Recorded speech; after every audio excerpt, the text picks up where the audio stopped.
How about the screen? Is that another question? That second dot there? Yeah. How many children are there now in the village? I would say we probably have 10. We used to have 12 to 14. A couple of our kids turned into teenagers and went away to either college or like a boarding high school. And so out of those maybe 9 or 10 kids that live at Dancing Rabbit Eco Village right now, 3 of them are going to public school, and the bus comes to our driveway to pick them up. And that's public school is 13 miles away from here. And we also have a hospital in that town also. That's good. And then the rest of the kids do some type of homeschooling here on farm. We at Dancing Rabbit, we have a couple of communities next door to us, and so we call ourselves the Tri-Communities, with Red Earth Farms and Sandhill Farms. And there's a few kids that live at those other communities also. And so all 3 of our communities join together to do homeschooling cooperatives.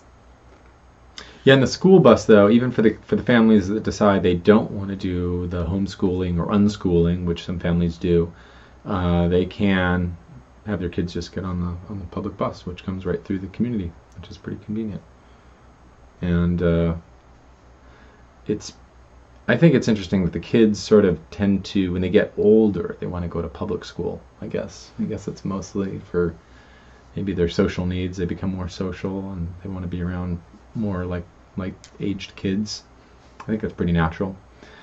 But definitely got Pie Bob. Thank you for the question. Yeah, kids are, I think, doing really well here. Yeah. And we're lucky. They get a good life. So until you all start populating our question box with some more questions, I have some questions that we've gathered from questioning our audience on Facebook prior to this. And some people were asking why Northeast Missouri. You want to answer that? I think she has a better grasp of the history than I do, actually. So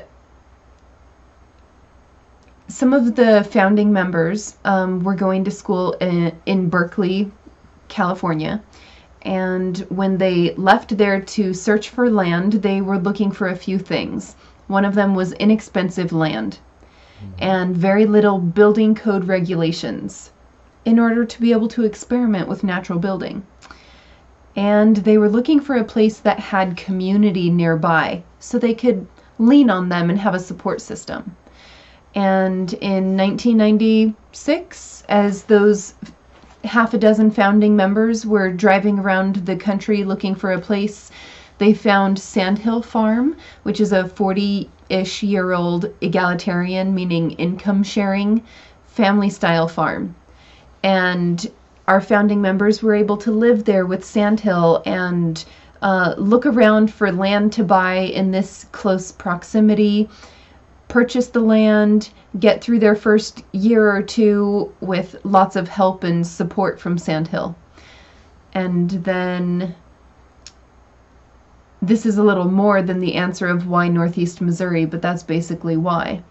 And then that leads me to saying about 8 years into Dancing Rabbit's history, some of its members felt like this community and its rules weren't really fitting for what they were looking for, so they purchased the piece of land next door, and it's called Red Earth Farms, and it's about 8 years old now. And Red Earth Farms is more of the homesteading style of community. So it's a land trust, and all of the land is split up into homesteads, and you write up a proposal of what your project is going to look like, and you do as you please with that plot of land without a lot of guidance from your community members. Just a lot of autonomy. And so the difference between a homesteading intentional community and Dancing Rabbit is Dancing Rabbit's village is more of a densely clustered European style pedestrian scale village. So we're looking at permaculture through a different lens, through the lens of community, where we're prioritizing connection and interaction as we go between our densely clustered homes, compared to a homesteading style where you're walking 1 to 6 miles to get to your neighbor. Good answer. Well explained. God Pie Bob has another question. What is your weather like right now? It's pretty beautiful. I mean, it rained, I think, early this morning. Right now it's like 85 degrees. It's 75% humidity. It's been kind of coming and going. It rained a couple days ago, pretty hard, or the last couple of days, I should say, just a little bit.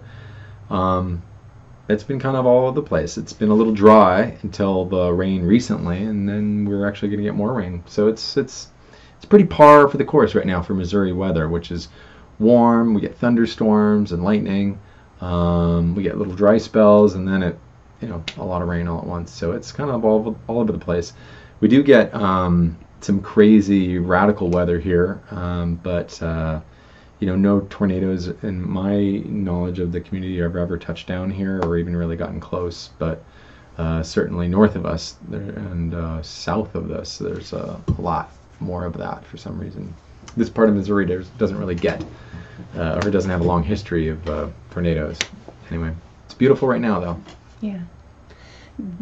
We do get a lot of lightning here. It's so beautiful. All colors of lightning, just a lightning storm of beautiful colors lighting up the sky. It's amazing. We might not have mountains or oceans, but we have sky. And the night sky is really beautiful here. There's not a lot of light pollution, and the not a lot of particulate matter floating around in the upper atmosphere, so you can really see the stars. It's pretty nice. And there's meteor showers happening more frequently than I ever would have expected. We saw a satellite last night too. It was pretty cool. Got Pie Bob says thanks for answering your questions. Oh, you're welcome. You want to ask one off of our other one? What's the most eco cool techie thing about DR? Maybe this webcast. Yeah, this might be one of them.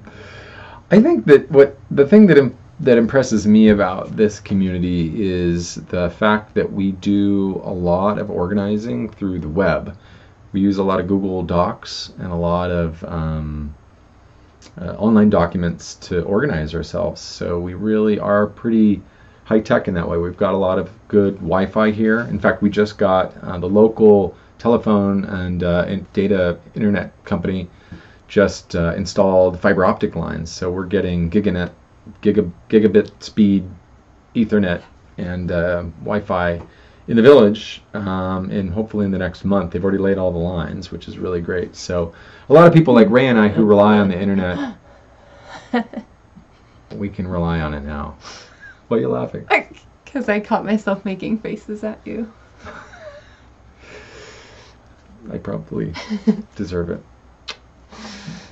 Some people choose, actually, if I can talk about the technology stuff for a second, some families, in fact, choose to have intentionally very little technology and try not to rely on the internet and laptops and smartphones and all of that stuff. It's just, I think, Ray and I maybe are kind of on the higher end of that, mostly having to do with what she and I do for the village a lot of times and some of the ways that we make money involved using technology, doing video editing.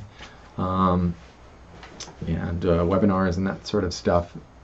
But there's a whole bunch of different ways that people live here, and so we can't really speak for everybody. And it's worth mentioning. Do you want to give the disclaimer for our? We should have started with the disclaimer. So we just want you to keep in mind that these are truly just our opinions of what our experience at Dancing Rabbit is. So keep in mind that this is an intentional community with a few ecological covenants. And other than that, everyone here has a lot of autonomy to make whatever type of decisions that they want to be able to guide their life. So this place is all inclusive of that diverse desires for living, whether it's super off-grid and self-sufficient or just more sustainable than they used to be and getting more sustainable every year or something. that wide diversity is embraced and here.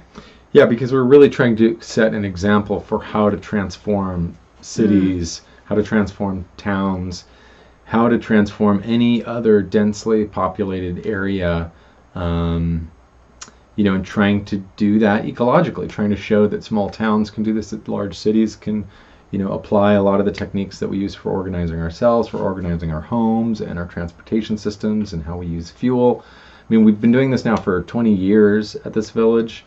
Maybe not us specifically. Ray and I have been here for about 3 years, but the knowledge of the village has really gotten to a neat place, and I think it really has a lot to offer any city or town dweller that wants to try to live more sustainably. We've got one more question.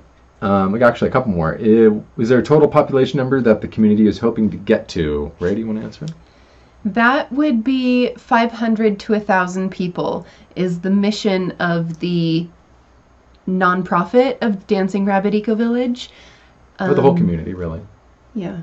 Both the village and the nonprofit have that mission of growing to 500 to 1,000 people. And the nonprofit helps us bring people here and show them how to live this way and promote what we're doing. Mm-hmm. So we've got another one.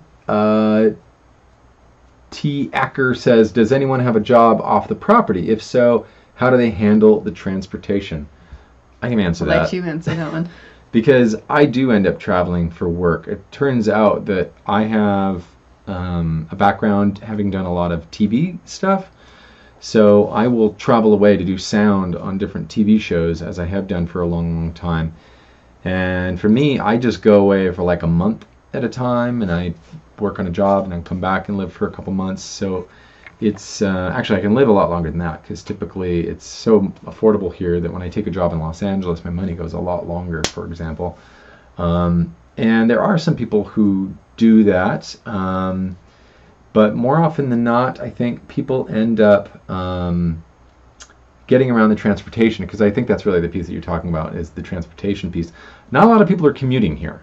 They are kind of making the commitment to live here and to find alternative means to meet their financial needs locally. A lot of people work online, and a lot of people just really reinvent themselves. I mean, Ray and I are both examples of that. We've spent a lot of time and money creating new careers for ourselves that allow us to stay here and do what we do on site without ever needing a car, because one of the requirements for living in the village is you can't own a car privately. Now that sounds like a big pain in the butt, but ironically it's super liberating, and it's not as inconvenient as it sounds, because we have 4 cars between the members right now. So I've very rarely been in a pinch trying to get somewhere, because everybody usually, when they go somewhere, they share the ride. So if someone's out using a car, they're at the store, they're at the hardware store, you can be like, hey, you mind picking up that stuff for me? And then you don't even have to go. So we have a high level of cooperation. So it means making trips to the store aren't as, we have to do a little more planning, but they're a little bit more efficient, let's say. What do you think? So some clarity on that is just highlighting that we do have those 4 or 5 cars in a truck, but they are cooperatively owned. Mm-hmm. And so the covenant that we agreed to live by just says that we will not own personal motorized vehicles. Mm-hmm. So I feel like it was a trade-off. I let go of my one car that was a very high risk to me in exchange for 4 cars and a truck and a tractor that I have access to all the time, and I have very little risk or responsibility of. So that felt really like a good transition once I started looking at it that way, and looking at how I could be benefited instead of how I'm going to be inconvenienced. But it's not an inconvenience, because having a car out here is a big liability to like keep it going through the winter and keep the mice out of the engine, and tricky. Yeah, I'd much rather have 4 different cars that are like in 3 different styles. Like the fact that I have a tractor and a huge truck at our disposal is so cool. I mean, that would be so expensive to try to do that in a city to get access to those tools. So once I made the transition, even though like both of us were living in Southern California, so we were pretty reliant on cars, but very quickly I think we adapted to, this way of living. And I know for a fact that we've saved tons of fuel and had a lot more enjoyable time in the car when we do drive. Yeah. Let's see. Let's go to one of the other ones from earlier. So the next question that actually relates to what we were just talking about, and somebody was asking, what do you do with your trash? And I feel like that question is in alignment with the talking about the vehicles, because one of the things that helps to make my vehicle bill less expensive is that I try as often as I can to share my ride into town with the recycling program that we have here. And so we at Dancing Rabbit, we have one dumpster that gets picked up every other week, like twice a month.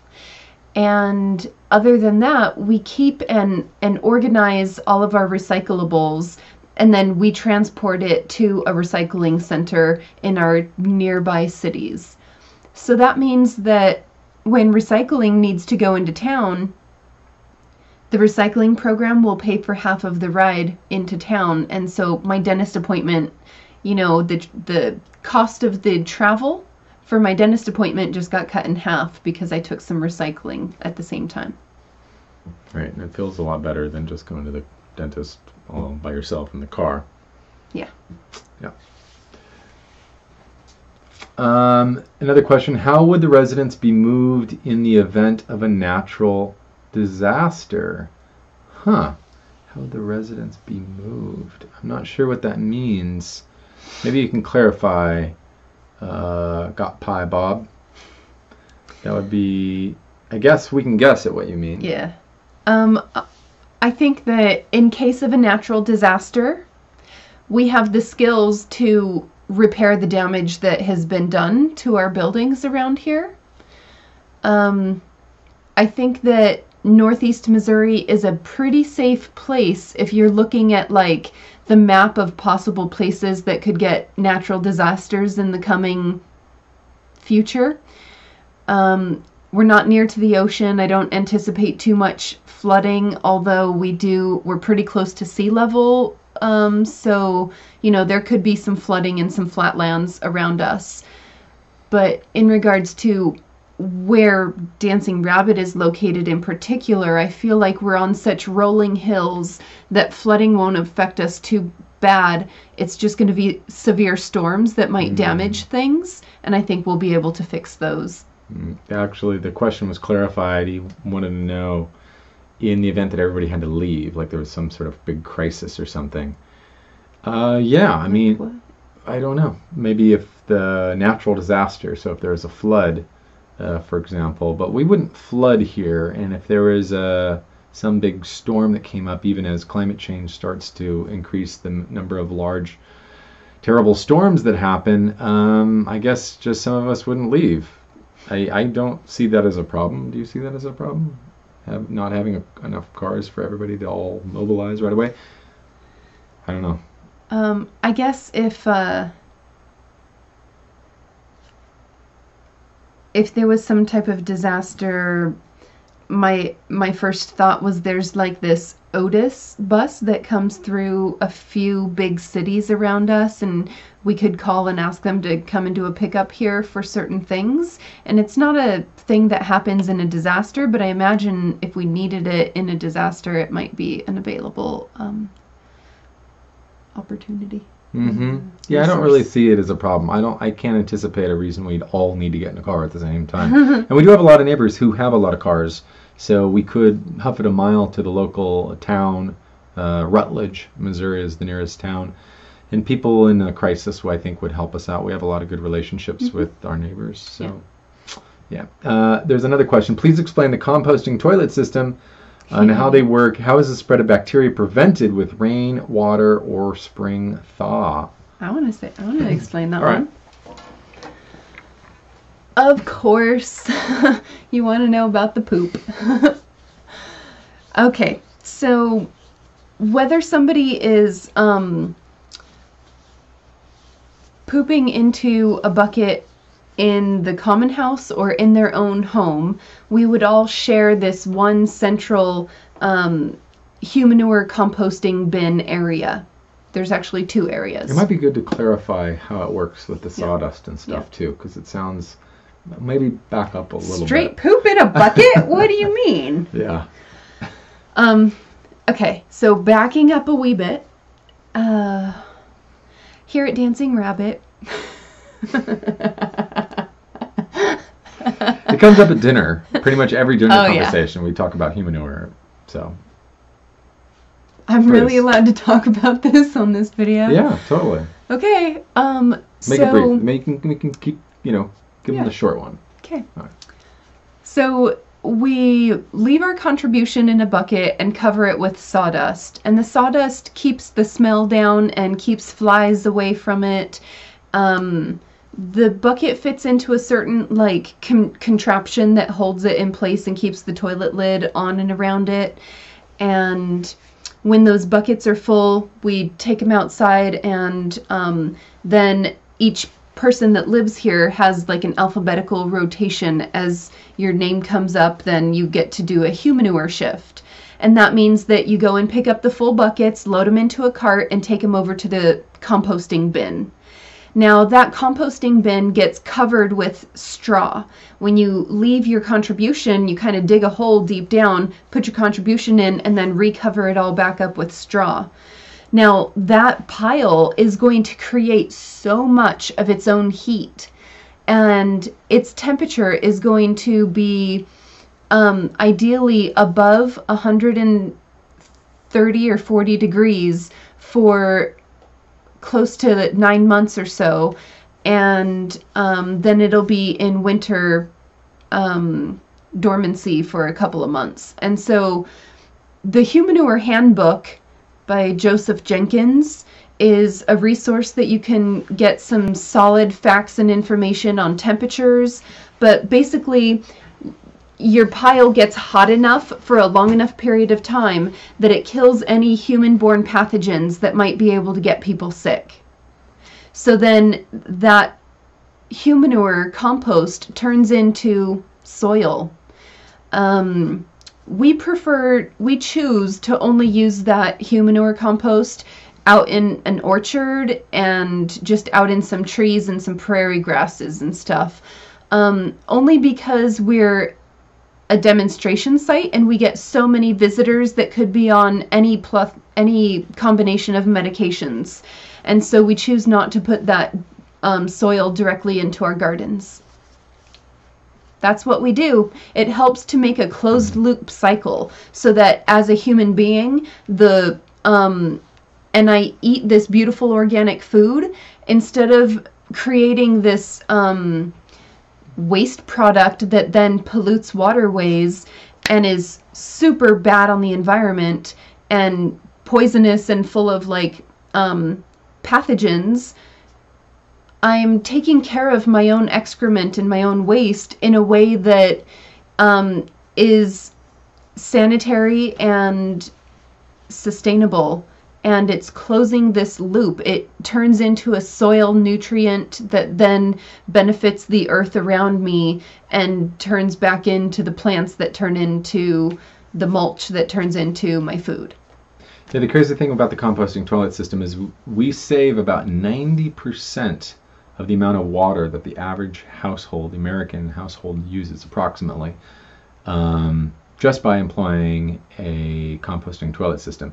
So it seems unfathomable that there are people dying in the world without fresh water, and us in this country are pooping in it. So it really seems like a social justice issue as much as it's a planet justice issue, that we spend all this money and time eating the nutrients and spending all the money on the food that we eat, and to just immediately consider it waste just seems wasteful and, quite frankly, criminal. To think that all that beautiful food that we've spent all this time and energy, organic food especially, and just to throw it away and to turn it into something that's not useful is just seems criminal. So I really enjoy it. I think we do for the bucket system in particular because it scales. We can have lots of different people come through. A lot of people will use like a pit latrine style, which is just a great big hole, and a lot of times there's a fan system, and they're really nice. You'd never know, or you would be very pleasantly surprised to know that it's a composting toilet, like the one they have in the Milkweed Mercantile, the bed and breakfast here on site. They have a really nice one, and it's not a huge difference from a user standpoint using those systems, I find. So it's pretty neat. Do you want to talk about that a little bit more? No. All right. The composting system, I started to feel really weird about it when I was still living in California. The fact that I wasn't able to do that. I felt like, wow, my body has all these nutrients. My urine, is like a valuable thing that all the plants want. And so I was already peeing in my backyard years ago before moving here. And so it's really neat here that I'm surrounded by people who share that dedication to not just creating waste, but instead considering us part of a natural system and trying to put our nutrients back into the system. I want to go to one of the other ones. Mm-hmm. Oh, and also someone, that last question, T. Acker, you talked about it not becoming a pollutant. Well, one of the tricks with composting toilets is you got to use enough biomass. You basically want to have enough dry material to absorb the urine and just make sure it gets broken down. But actually, urine is sterile in and of itself. So, and as long as you're upstream, or at least we don't have any of the sites placed in a place that any of the rainwater could wash off into any of our agricultural land or any of the play areas for kids. They're kind of excluded and they're out somewhere that's not going to pollute the water system. But it wouldn't. That's the crazy thing. They're dealt with at the site, and the pollutants I should say, pathogens, they're not pollutants, the pathogens that could lead to human disease vectors are disabled at the composting pile. So we feel pretty good about it. Yeah. A properly functioning composting pile should be like a sponge. It should be absorbing all the liquid it could possibly take. Yep. Shouldn't be a problem. We're super proud of it. So, somebody was asking, like, do people here eat meat, or where does your food come from? Yeah, let's talk about that. There's a lot of different ways. Again, like Ray said, there's lots of different ways that people do things here. We are just two people. We are not even spokespeople necessarily for the village. I am one person. He is one person. We just like to talk about it. And we like to talk.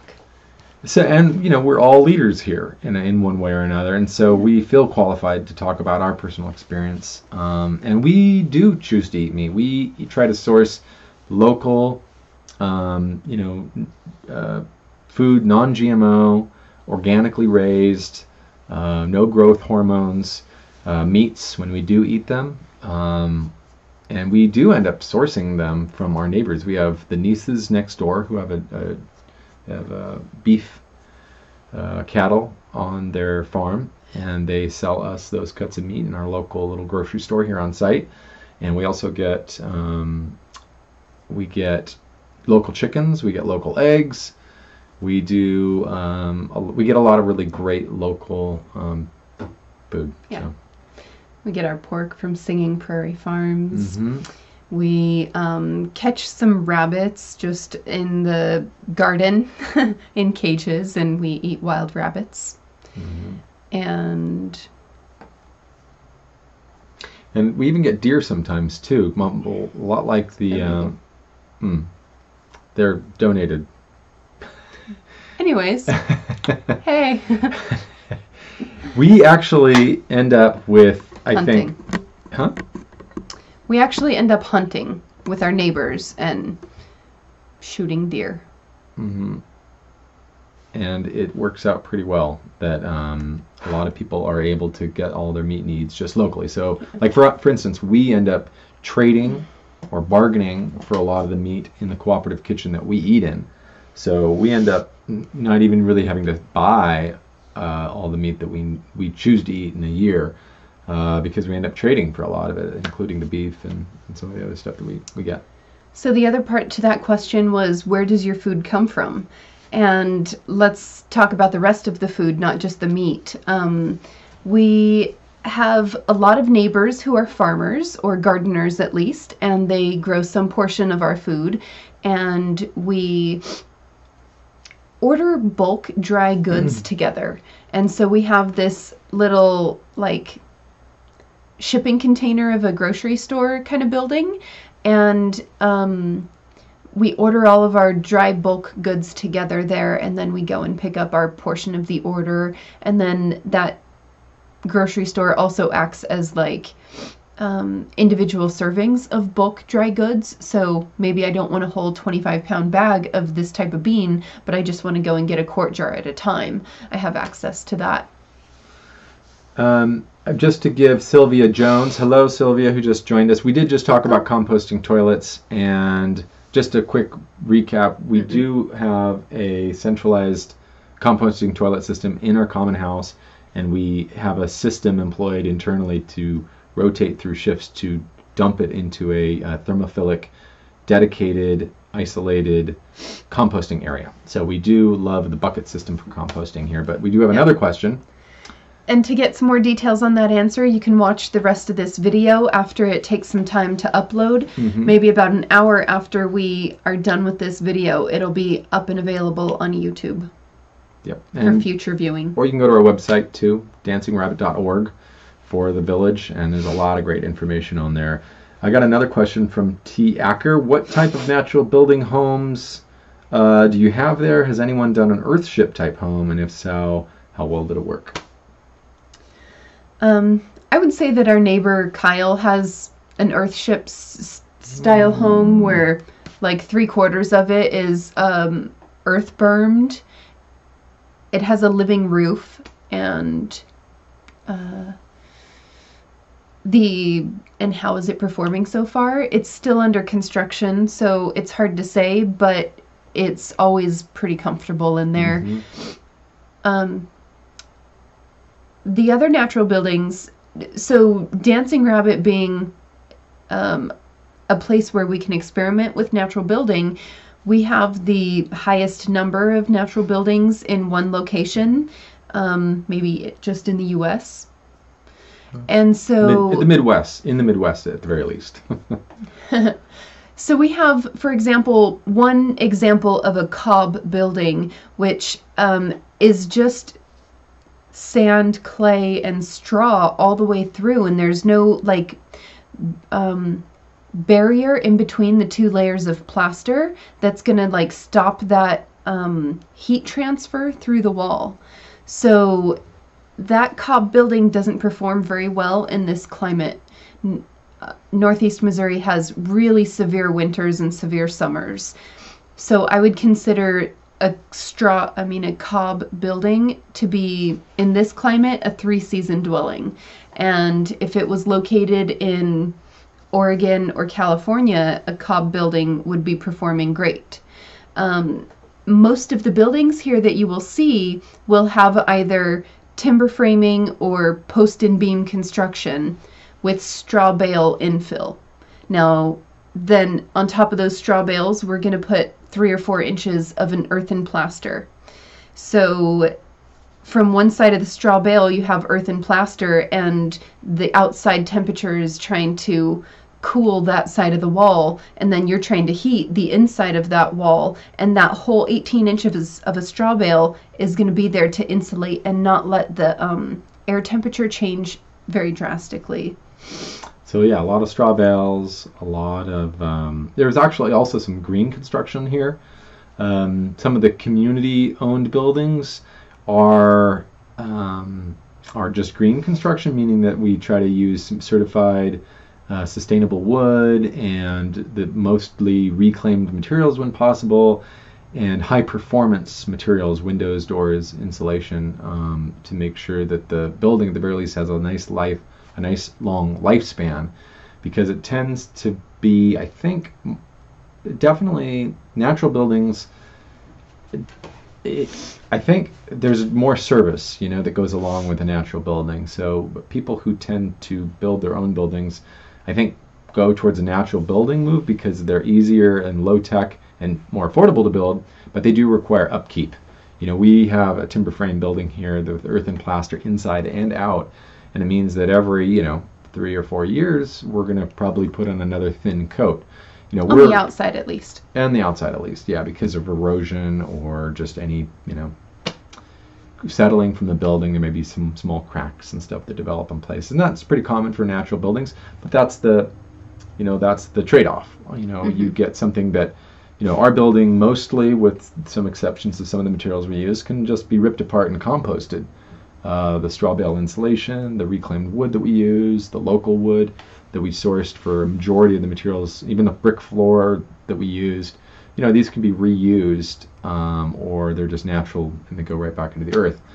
So we thought that was important enough in the construction of our building to employ those techniques, knowing that in a handful of years, every so often, we're going to have to do something to it.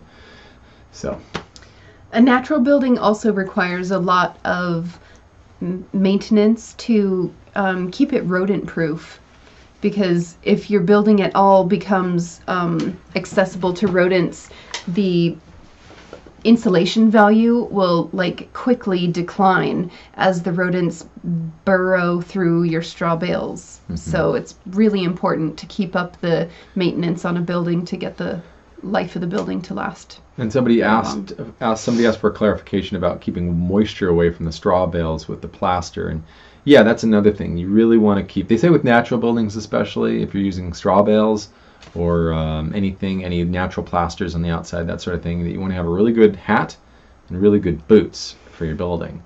You want to get it up off the ground, and you want to make sure the water doesn't splash on it, and you want to have a nice long overhang, because yeah, like Ray said, as soon as you start to compromise the exterior finish, it gets eroded by rain. It gets you allow vermin to come into the bale or something, then that's a real problem. So it's really about having being really diligent about inspecting your building and really keeping weeds and plants clear from around it, so you can really kind of inspect your building pretty regularly, because you don't want those bales to rot or to start getting holes in them. The hat and the boots, that was the roof and the foundation. Right, if that wasn't clear. I think that was pretty clear, but yeah, the earth and plaster, just to clarify, is basically, it acts just like what's it called, stucco wood, on plywood or something. Stucco wood? Well, stucco is kind of a concrete mix that you would put on top of wood or something to keep that from getting rained on. So it's the same principle. The earth and plaster on our building that we've chosen to cover it with, that sheds water, and right now we don't have a finish coat on it, so it's actually a sacrificial layer, in that we know it's going to erode, and then later we'll put on our final coat, and we'll make it a little more waterproof with any number of finishes that we can use. So we have a couple of questions that sort of relate to the same topic. One of them being, why would you want to build your own house, and what if you couldn't? Right. Why would you want to build your own house? Well, wait a second. I had no idea that I wanted to build my own house when I came here. And then as I'm in the process of doing it, it turns out I love building a house. It's like being a sculptor. It's so beautiful. Good at it. I sort of felt like as soon as I started getting good at some process of it, it was time to move on to the next part of the process. Yeah. What was the question again? Like, why would you want to build your own house, or what if you can't? Yeah, I think that the cool thing about natural building is that it really lowers the barrier to entry for people. I think someone who's younger, someone who's not as able-bodied, people who aren't as strong, you can build a tiny house, or you can participate in most of the construction stages of a building, especially after the frame and the roof are on. Unlike most other traditional building techniques, stick frame construction or concrete or any of the other sort of modern materials that are used for construction, natural building tends to be very low tech, and it's just really high in labor costs. So you can save a lot of money because you build it yourself. There's skills for various parts of it. Mostly, I would say, like the electrical and the roofing and the framing, really probably the most technical. But beyond that, all the other stages, which actually take way more time, it turns out, most people can learn in an afternoon and finish on their own.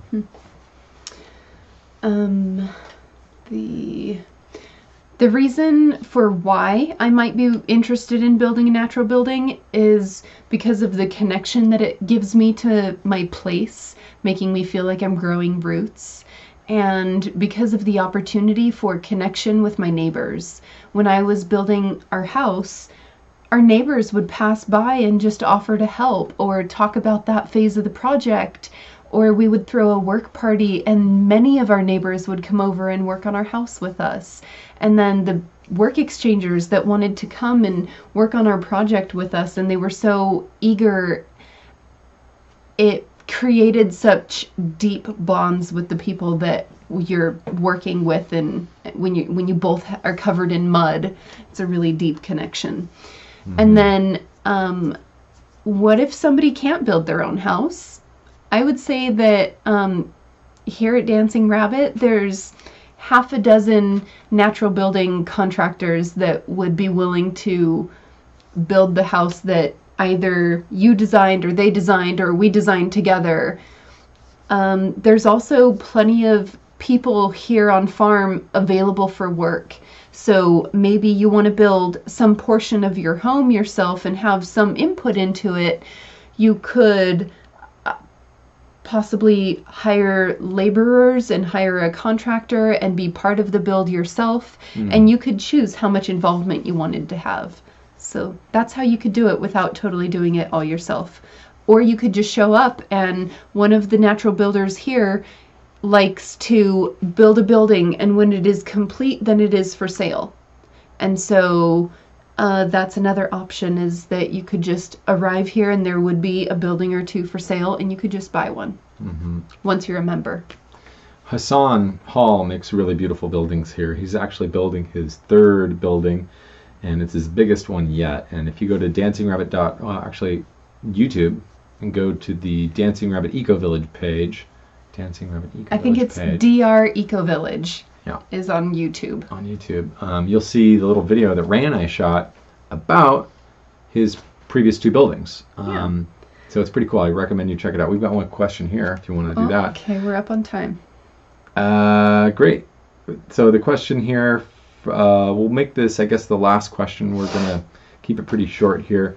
But we love that you're here. Thank you so much for joining us. This is actually really fun. Cheers. We're so excited that people showed up for our second installment of live streaming Ask a Rabbit. How long have you lived at DR? How long do you expect to live there? Go ahead. I've lived at DR the same amount of time that Ray's lived at DR, because we actually met here, which is a little bit more than 3 years now. 3.5. 3.5. 3.5 years, and we really love it here. And we own a home here that that we built, and well, actually Ray owns it. It's worth mentioning. It's actually her house, but I live in it, and I have given myself permission to not necessarily die here. And Ray and I have talked about it. It's interesting because I think this village has about the same turnover rate as a typical small town in terms of how long people stay. There are some people here that stay for a really long time. There's some people stay that just, for a couple years. So for us, for me, I don't know. I don't know how long I'm going to live here, but I love it right now, and I have a lot of lessons to learn while living here. How about you? I've never built a house anywhere else. So I sort of anticipate living in the only house I've built. And that is for the unforeseeable long, long future. And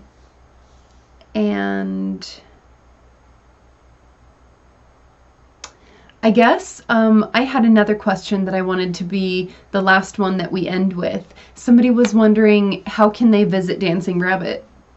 So I think we could think of a long list of ways that you could visit Dancing Rabbit Eco Village. One of them would be through the Milkweed Mercantile. It's an eco bed and breakfast, a cafe and a bar, and there's a semi-famous pizza night. At the Milkweed Mercantile, you can make a reservation and stay in the inn and get a private tour and have breakfast in the morning and then stay for Thursday pizza night and head out the next day or so. And if you look at the events tab on either the milkweedmercantile.com or dancingrabbit.org, under the events, there's lots of listings of like veterans workshops for men and for women, and a soap making herbalism class, and a permaculture design course. Super cool. Happening in September. Yeah. And to have a PDC that's immersed in an eco village is really spectacular. Other than that, you can come to a visitor session at Dancing Rabbit Eco Village if you have any interest in living either at this community or at any other community. This visitor session is a really in-depth orientation of what living in community is like. And other than that, we have some work exchange opportunities around the village if you want to experiment with natural building. And then September 10th is our annual open house, and there's going to be a village fair with arts and crafts.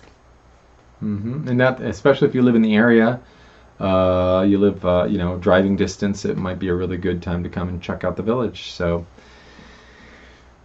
thank you so much for all your questions. We've got a couple more. We'll try to add them to the end. No, I guess that's it. There was one more, but we're gonna cut it off there. Thank you, everybody, and we really appreciate the gratitude that we've received on the chat box here. Thanks. Yeah, this has been really fun. We're going to keep doing it, I think, because we keep getting good response. We keep getting great, interesting people like yourselves who are curious about what we're doing here. And I think as long as that happens, we'll keep doing it. So Monday nights, 8 o'clock Central Time. Spread the word. Invite your friends to come to our Q&A. Ask a Rabbit, Monday nights at 8. Thank you. Central Standard Time. Thanks for all your questions. Bye.